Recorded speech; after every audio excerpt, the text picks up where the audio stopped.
Hello and welcome to the freshly redone Brave Room podcast. You can't tell, but the virtual space in which we do this podcast has been nicely cleaned up. You know, we got some nice new wallpaper in. Very, very nice carpet. Some really nice material.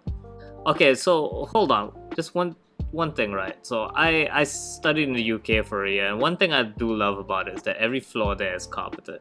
Like, our office where we usually record this, concrete floors. You know what that does for recording? Terrible. It is terrible for recording. You may as well have a giant percussive drum under it. Anyways, with us this week on the Brave Room, we have the return of Kit. Yes, I'm currently not on a training arc, but I expect I will be next month. So, you may be wondering where we were. You learned your lesson, you like the Brave Room said, they are on every other week. And then I waited and they were not there. I was betrayed by the Brave Room and now I'm gonna listen to some inferior podcast.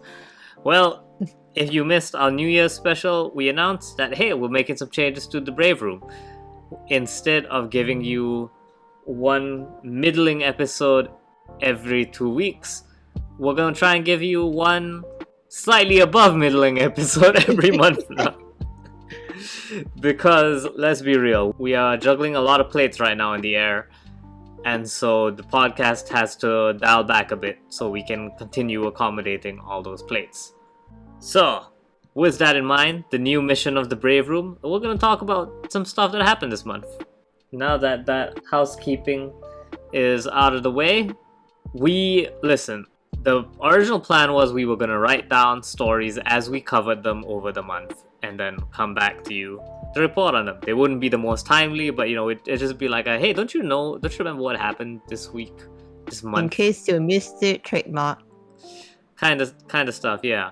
Then a news story broke this morning, so now we have to talk about this. This is the most recent story. And what was it, Kit? We have now Xbox Activision Blizzard, which is one hell of a mouthful. Did they actually change their name to that? I don't think so, but I saw the trending hashtag and it was just like that. Even though it's, So Microsoft has bought over Activision Blizzard King.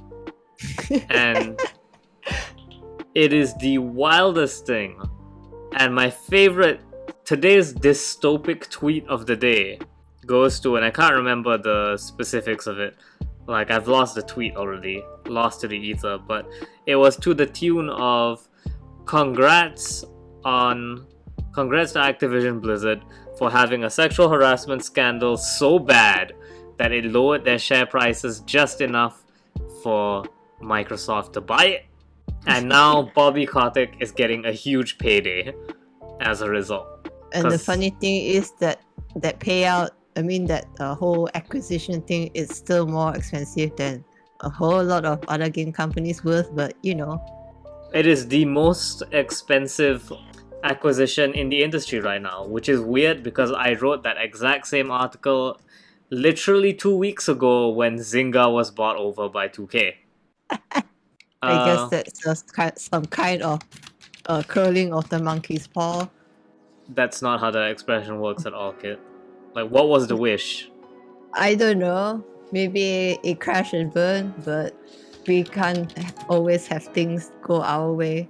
Even expressions. Har. Yeah, so Kid's terrible not understanding how that joke works aside. So Zynga was bought by Take-Two for 12.7 billion USD. Mm-hmm. Small pocket change amount. To which Totally. Microsoft went to Activision Blizzard and said, hey, how about 68.7 billion instead? This wasn't just some 13 billion kind of thing. No, this was more than 5 times the amount. They bought 5 Zyngas. So, in case you're wondering. And remember, just earlier this month, Zynga was considered the most expensive deal. It was so expensive that Take-Two's stock dropped because investors thought they were being too reckless about it.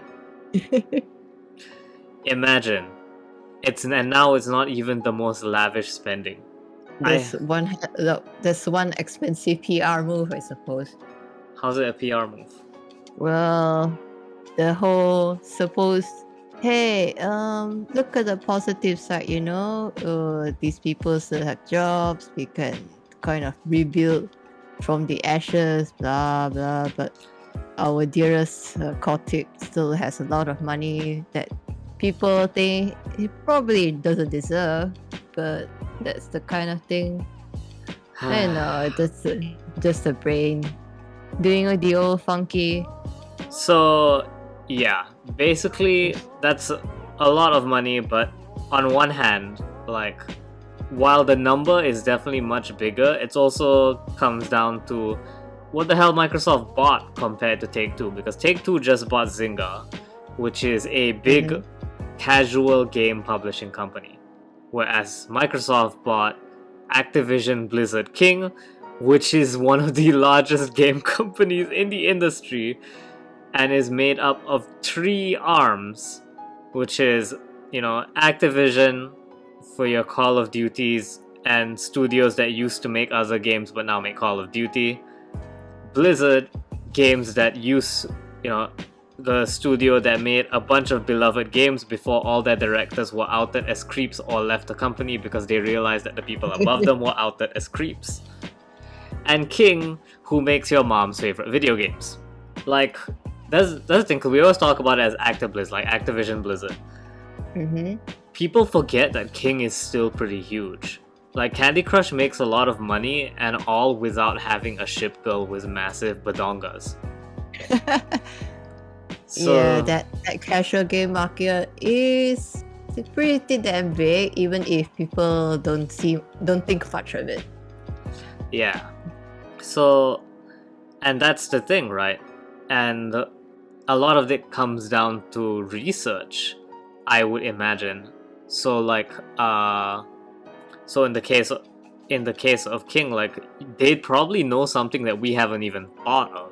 And I definitely think, like, Microsoft is going to move on that. Like, that's my own personal speculation here, is we are going to see Microsoft suddenly make more of a move on mobile games. Also, this Call of Duty mobile. Yep. I fully expect Halo Mobile to be a thing. Like, unironically. The other thing that needs to be addressed is, everyone likes to talk about, like, oh, does that mean all those games are gonna become Xbox exclusive? Hell no! Here's the thing, right? Blizzard is one of the most beloved companies in Asia. StarCraft is the national sport of Korea. And I couldn't walk 10 steps without finding a kid who grew up on Warcraft 3, right? Well, I guess now I can, because they're all too young to have played Warcraft 3. Back in the day. And you know what the Asian market doesn't like? Xbox. There's probably like a single so the PlayStation shortage is because they can't produce enough PlayStation 5s, right? And the ones that they do make keep getting bought up by scalpers. The Xbox shortage in Asia is more closely tied to the fact that there are just no Xboxes in Asia. Yeah, we have a whole article about why it's not doing well in at least one region in Asia, so maybe that should prove good reading. But yeah, so Xbox has an office in Singapore. Like, officially they've set up shop in Singapore, but guess what? Singapore is not only not the only country in the Southeast Asia region, it's not even the biggest. Indonesia, gone. Malaysia, gone. I don't know if they have anything for the Philippines. But, so that's one thing, right? So, like, if you move all of Active Blizzard's games to Xbox, that is literally just going to shoot yourself in the foot. And I think Xbox is a little too smart for that. What we're more likely to see is you're going to see more of these games come to Game Pass, which is definitely what their strategy has been so far with the Bethesda The other thing, it's like, you can argue like, well, they'll be on PC, that's available here as well. Here's the thing, not many Southeast Asians have high-end gaming PCs, and Activision does not like low-end gaming PCs. Yeah, no. What are you gonna play that 200 gigabyte game on? Yeah, that's what I thought. And I also imagine the development of these games, a lot of that funding also comes from deals like, you know how Call of Duty Vanguard wasn't exclusively on the PlayStation, but it definitely paid to play it on PlayStation. Like, you got some benefits there. The multiplayer beta was only PlayStation for a while, wasn't it? I don't remember the specifics, but yeah. So basically, it's going, like, they have a lot more reason to stay on the multi-platform market. It's more about just making Game Pass a better deal, though, because while you can still pay, you know, I don't know, it's $6,000 for the next Call of Duty game, you could just pay $5 on Game Pass and get it, you know, and get it. Hypothetically, though, we still don't know what the plans for all this are. The merger hasn't even been finalized, but this is all just speculating for the future. Well, maybe they'll actually start expanding into more regions. Maybe Maybe. they'll use just a little bit of that mountain of money they have from inventing the computer to actually send Game Pass out to more places. But yeah, that's pretty much what we have to say about the ActiBliz story. Other than shout out to Dean Takahashi for giving the most softball interview I've ever read to Bobby Kotick following the acquisition news. It was so softball that if you've ever played with snow, sometimes the snowball just kind of like slips out of your hand before you can even throw it, because it's not really snow, it's just kind of slush at that point. Yeah. Yeah, that's what that interview was. Wasn't even a softball, it was a slush interview. It really, like, the questions he asked boiled down to, gee, Mr. Kotick, what's it like having so much money and a big dick? That's what that sounds like. I don't know if Ben's gonna censor that joke. I found it hilarious. But yeah, no. If you want to learn nothing about the saga of Bobby Kotick, I definitely recommend reading that interview. So, on to our next story. We are in the great festive season for mobile games. Even though New Year's like a couple of weeks past now. All your favorite anime girls are taking off their sexy Santa dresses and putting on their yukatas and or cheongsams. Hooray! Because now we're doing New Year / Chinese New Year / Lunar New Year, please mass Asian market, don't hate us, events. What have we got going on with those? For me personally, it's Arknight's Global celebrating its 2nd anniversary, and I dropped almost 1k in the span of 2-3 days over the game for its 2nd anniversary, so yeah, I'm kind of broke. Nice. That has nothing to do with New Year celebrations, but okay. I mean, it's festive enough for my wallet or their bank accounts, who knows. New Year events, the related events still won't start for another weekend in Genshin, but I'm sure everyone will go crazy during the holidays because they can't see their favorite boy celebrating and throwing out lanterns, I guess. But that's coming soon. Yeah, Genshin goes really hard for its Chinese New Year celebration. They literally were just like, every character you wanted to get a rerun is getting a rerun for Chinese New Year. So what anniversary? I don't understand what anniversary is. It's like we got like, what is it? Shao, Ganyu, what else? Zhongli. Oh yeah, I didn't hallucinate. Okay, so it is Zhongli is getting, and Hu Tao as well, right? No, just 3 of them. Ah, okay. Because Hu Tao also recently reran. Yeah, but yeah, so you can pull for all 3 of those, rip to your wallet. Meanwhile, and she's a funeral parlor director, so they're not gonna put her for Chinese New Year. I mean, Zhongli also works as a funeral. whatever.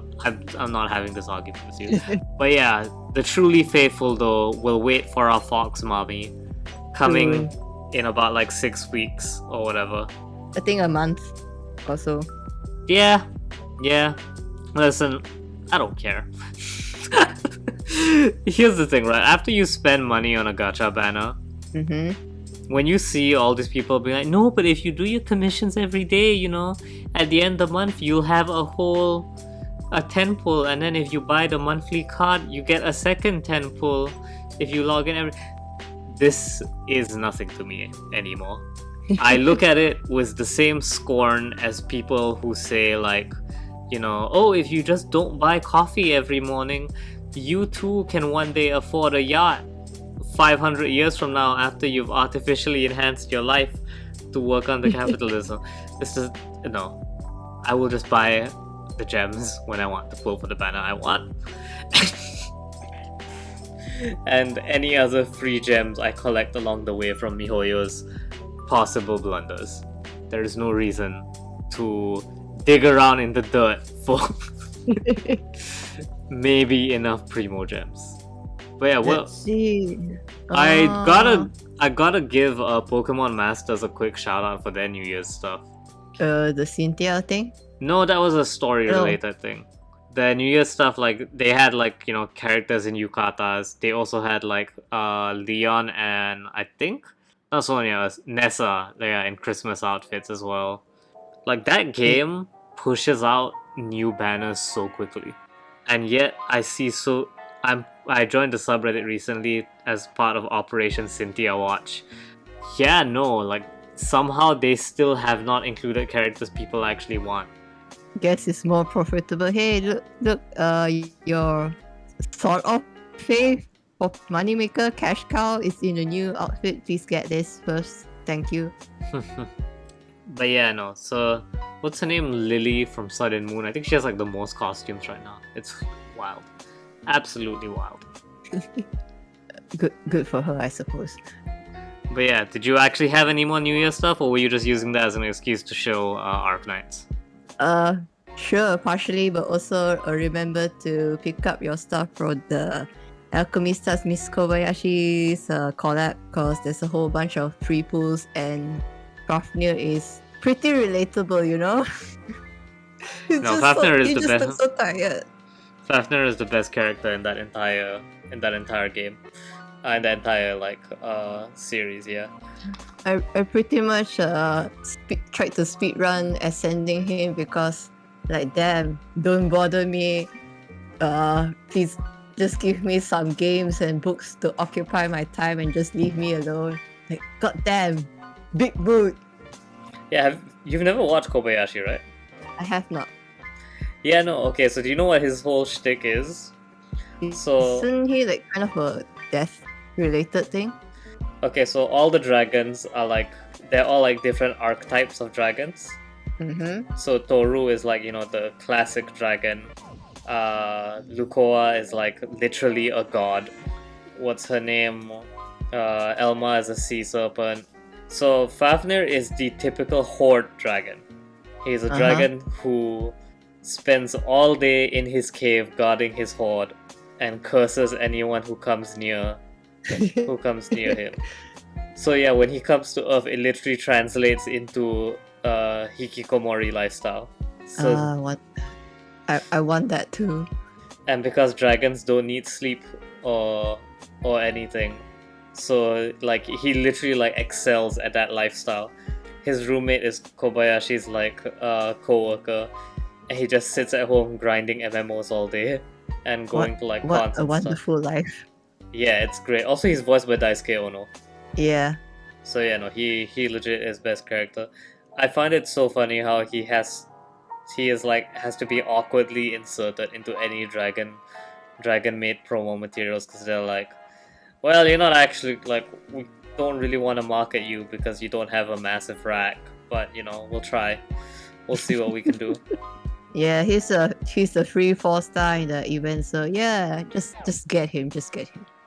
And now we move on to the final story for this episode, and my personal favorite. This is the only thing I put on the list as soon as we wrote it. Oh boy. We are gonna recap all the wild shit that happens with NFTs.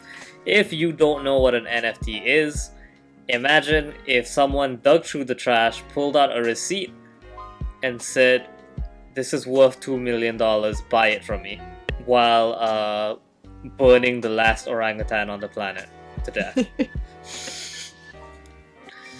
So, because people are stupid and think that the metaverse is anything more than a shitty VR chat, people have been desperate to climb anything crypto related as a trend, and lots of game companies have decided, you know what, we need to get on this NFT train, because pay to earn games, those are the future. If primer, if you're just hearing this for the first time, allegedly how the pay to earn model works is that if you play enough, you unlock an NFT, and allegedly you can sell that NFT for big money. However, what they don't really tell you is that, like in Ubisoft's case, you need to like have a Ubisoft account to buy the NFT, which means that everyone in that marketplace we're all here to make money. You don't think they're gonna spend millions of dollars on your, like, I don't know, hat for Far Cry, right? If their objective here is to make money. Exactly. So, now that we've caught you up on what an NFT is, Square Enix. Sweet, stupid Square Enix started the year with violence. Let me pull up the letter, actually. Hold on. Because they totally didn't make any games that went against this message, but listen, okay, hold on. I'm going to veto that argument right just now. Square Enix is a f***ing corporation. Stop thinking that it has moral values. Yeah, but it could like everyone's just like, but you wrote Final Fantasy VII, which has an environment. Like, shut up. Every single person who thinks that Square Enix is actually owned by Cloud Strife is like, you're delusional. Please get over that. Like, the memes are funny. Please keep making the memes. But I've seen people make genuine, like, appeals to emotion, being like, but Square Enix, you wrote a great environmental messaging game. I'm like, yeah, and then they made a battle royale about it. Didn't the letter basically say we're doing this because money? Yeah? Hold on. I have the exact quote. I realize that some people who play to have fun and who currently form the majority of players have voiced their reservations towards these new trends. However, I believe that there will be a certain number of people whose motivation is to play to contribute, by which I mean to help make the game more exciting. Traditional gaming has offered no explicit incentive to this latter group of people who are motivated strictly by such inconsistent personal feelings such as goodwill and volunteer spirit. This fact is not unrelated to limitations of existing user-generated content, which has been brought into being solely because of individuals' self-desire for self-expression and not because of any explicit incentive to reward them for their creative efforts. I see this as the one reason there haven't been many major game-changing content. So, first of all, I highly recommend reading our coverage of this because I fucking tore into this letter for the that it is. I'm gonna give you the cliff notes right now since you've bothered to listen to the podcast for this long, dear listener. First, let's go through all the list of shitteries in this letter, right? Mm-hmm. First of all, no meaningful user-generated content. He says in a world where MOBAs are the biggest esports, where MOBAs were spawned off a mod for Warcraft 3. He says, with a company that just released, as previously mentioned, a battle royale, a genre spawned off a mod for a game that spawned off a mod for another game. User-generated content doesn't the fan art and stuff all count as well? It's like people do enjoy stuff and things, right? Secondly, why aren't people producing content for our games for free? Here's your answer. Mr. Square Enix They CEO, are. man. No, he's saying that it's being limited. It's like the people who produce the content you want, you pay them. They're called developers. If you want someone to create content to your specifications, guess what? You hire them. You open up a studio with a name like, I don't know, I think Square Enix. That's a good sounding name, you know. You put up a want ad, maybe on a website like careerbraves.com. Maybe, I don't know. And then you say developers fucking wanted.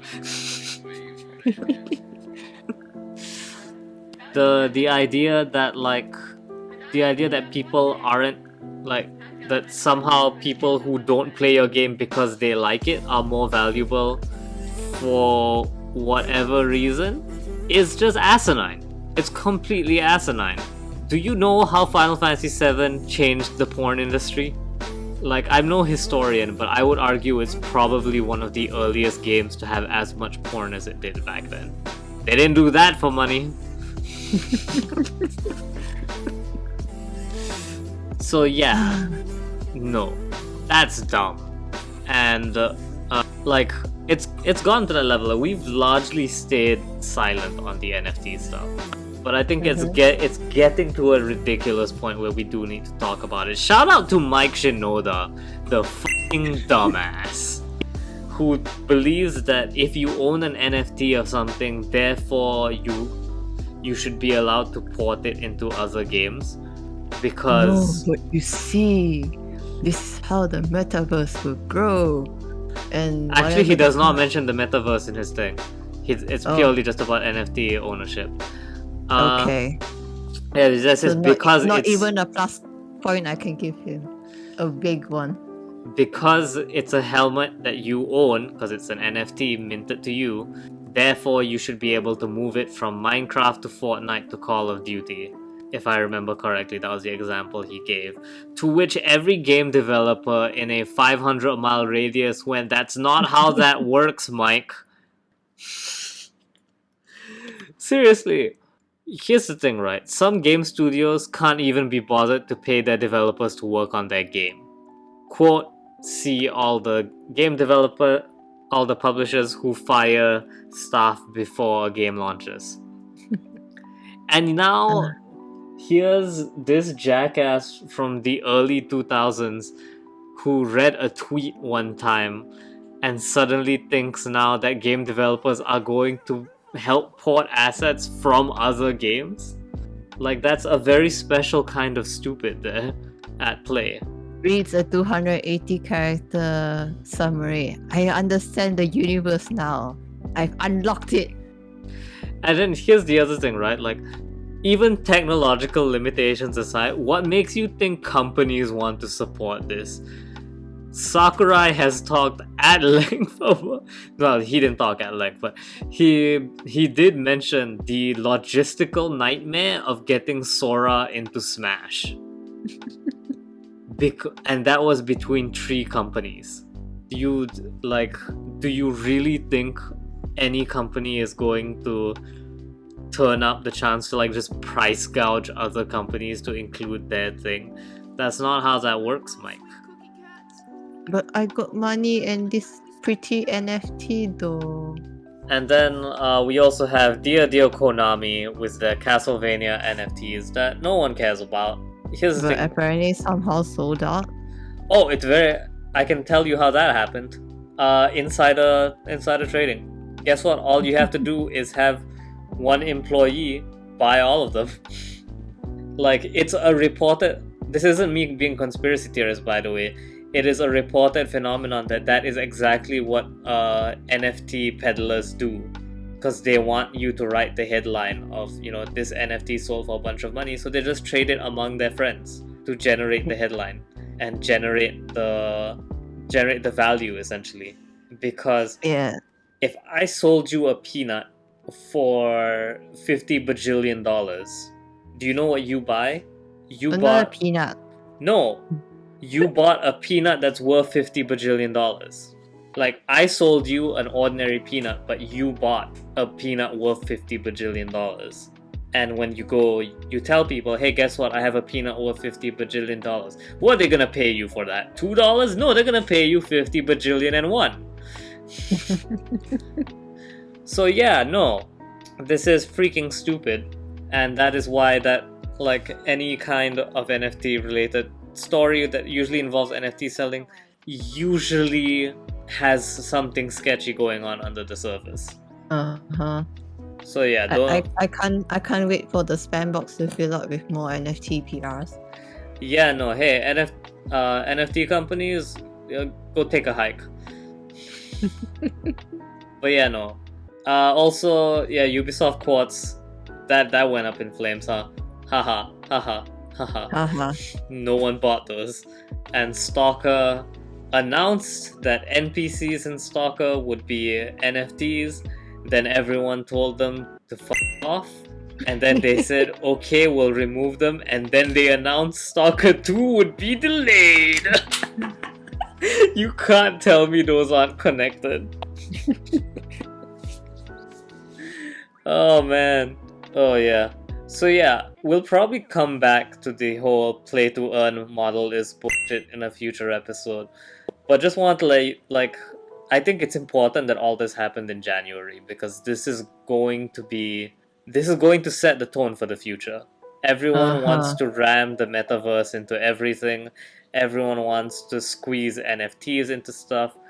I remember I went on a Twitter rant the other day about how nothing good about NFTs doesn't already exist and work better than if they had to use NFTs. And I talked about how, Pokemon can tell you where a Pokemon has been, like which trainers has been moving between. Steam trading cards do that as well, right? Okay. All of them without using blockchain. And some smartass came into my replies with, but imagine them with NFTs though. And thank God I was busy. Like, it was a busy news day that day because I had already typed out my response was, I think I threw up in my mouth. And got too busy to hit send. So yeah, no. We do not like them. We don't approve. And it is a genuinely stupid direction that the industry would be very wise to abandon ship while it can. Please, I don't want to write something that has the metaverse and having to spend 20 to 30 minutes worrying if it's a stupid damn NFT. I don't need the additional stress in my life, please. And just like that, we have a lovely, lovely episode of The Brave Room. Thank you so much for listening. Let us know what you think about this new format where we just talk about news stories. I promise you, one day we will find a way to bring fighting foodons back into the conversation. But we'll find a way. Even if there's no fighting foodons game coming out soon or something, we'll make it work. Trust me, we'll make it work. I hope not to find any of this getting minted illegally somewhere because that will happen. Oh my god! Actually, no. I kind of want this podcast to be minted. It would be the ultimate irony. And just here's the thing, right? I know this podcast is a walking pile of garbage. So if someone turns a profit off of an NFT of this podcast, that would be the funniest thing ever because I'd have just identified 2 new idiots in the world. Oh, we didn't even get into that. Those crypto bros who bought a copy of the book Dune and thought that they owned the whole IP. Oh yes, that magnificent thing. At that point, surely you're being that stupid on purpose, right? Well, if money and intelligence are inversely proportionate to each other, then I guess those crypto bros really are striking gold. Anyways, this has been another episode of The Brave Room. Thank you so much for listening. Remember, we will be back again next week with now the 3rd Thursday of every month.